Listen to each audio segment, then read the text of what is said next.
Hello and welcome everyone. I'm Chetna Sharma and I'm Assistant Professor of Law, and I welcome all of you to my YouTube channel, that is Law Impact Academy. As you all know that I'm running a series of Specific Relief Act 1963. We have already discussed part 1. Today we will be starting with part 2 of Specific Relief Act. So part 2 of Specific Relief Act consists of 6 chapters. We will be starting with chapter 1. Chapter 1 basically deals with recovering possession of property. It includes both movable and immovable property. Section 5 and section 6 exclusively deals with immovable property, and section 7 and section 8 deals with the movable property. That is recovery of possession of movable and immovable property. Both are consisting in chapter 1. Section 5 is the very first section of chapter 1. It talks about the recovery of a specific immovable property. A person entitled to the possession of a specific immovable property may recover it in the manner provided by the Code of Civil Procedure, Code 1908. What it indicating? It indicating that the person who is having title means ownership.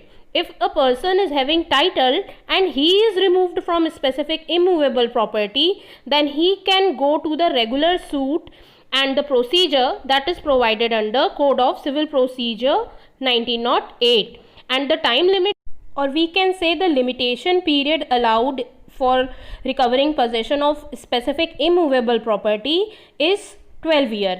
That is provided under Limitation Act. So section 5 is talking about the regular suit, that if a owner or the person entitled for any specific immovable property, if he is dispossessed from his property, he can go to regular civil courts, and through the procedure laid down in Civil Procedure Code, he can recover his property within 12 years. Now we are moving to section 6. So section 6 talks about the suits by person dispossessed of immovable property. If a person is dispossessed without his consent of immovable property, otherwise then in due course of law, he or any person claiming through him may, by suit, recover possession thereof, notwithstanding any other title that may be set up in such suit. What does that other title means? Other title means even a tenant or lessee or mortgagee can also file a suit against section 6. So let me discuss the essential of section 6 in details. The very first essential of section 6 is that a person must be in possession. The second is the person dispossessed without his consent. The third one is dispossession not have been made in due course of law. The fourth one is person dispossessed may recover possession, and also the person claiming through him. The fourth point is basically talking about the persons who can recover possession. And the fifth one is suit may have been filed within 6 months from the date of dispossession. As I already discussed that the Specific Relief Act is for providing quick remedies. So if you file suit beyond or after 6 months, the Specific Relief Act will not help under section 6. So if you are dispossessed from your immovable property without due course of law and without your consent, even when you are tenant, not the owner, then also you can file a suit under section 6. So there is an amendment under section 6. The Specific Relief Amendment Act 2018 brings an amendment in section 6. It came into force on 1st October 2018. So what does that amendment change in section 6 is, it basically extend the purview of section 6. Previously, there was a wording that he or any person claiming through him.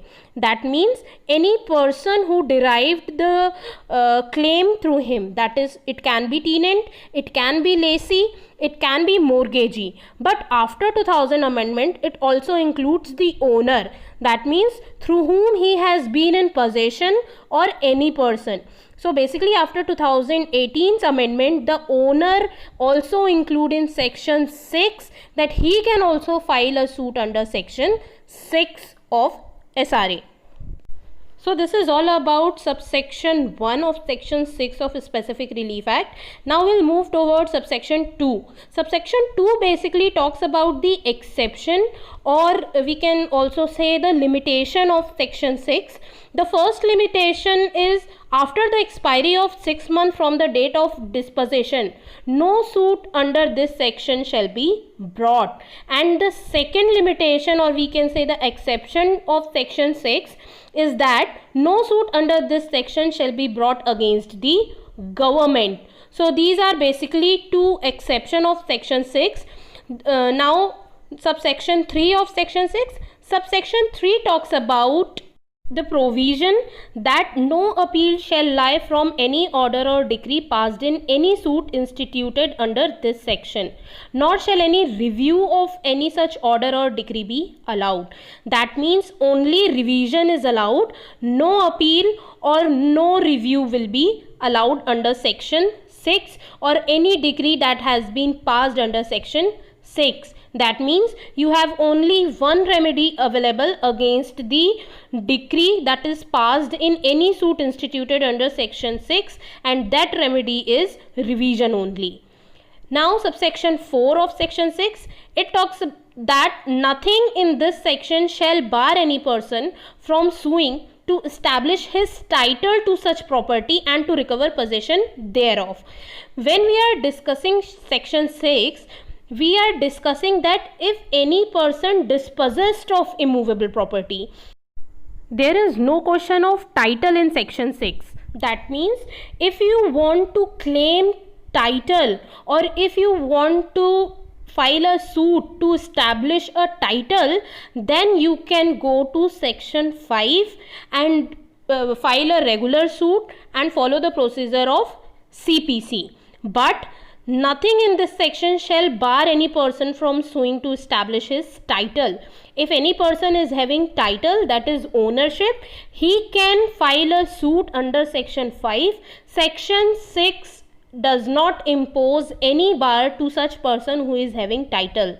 That means after section 6, you can also file a suit under section 5 if you are having better title. Now the object of section 5 and 6, and also a question might came in mind of some of you, that why section 5 and section 6 is helping to a person who has been dispossessed from property. So there we can go to section 110 of Indian Evidence Act. Section 110 clearly specifies that if any person is in possession of any property, there will be presumption in the favor of that person that he might be owing or having some title. That's why he is in possession of that property. Now same provision like section 6 is also provided under section 145 of CRPC. There the power is exclusively given to executive magistrate, that if there is a likelihood of breach of peace relating to any immovable property, then the executive magistrate can decide that who is having better title, and he will decide, and then he will put the person who is having better title to the possession of that property. So this is the power of executive magistrate. And if we talk about section 6, section 6 provides the power to judicial magistrate. So we have done with the discussion of section 5 and 6.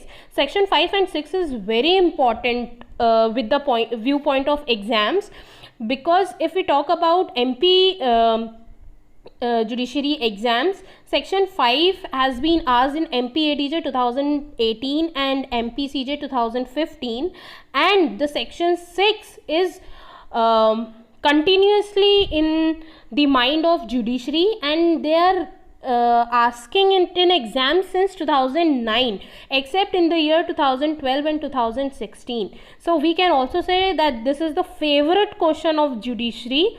So this is all about section 5 and section 6. If you are having any question relating to section 5 and 6, and if you are having any doubt even, you can write in on comment box and I will surely answer those questions and will try to remove those doubts. So hope you all like my video, and if you really find it useful, do like, share and subscribe with all of your friends who are judiciary aspirants, and thank you for watching my video.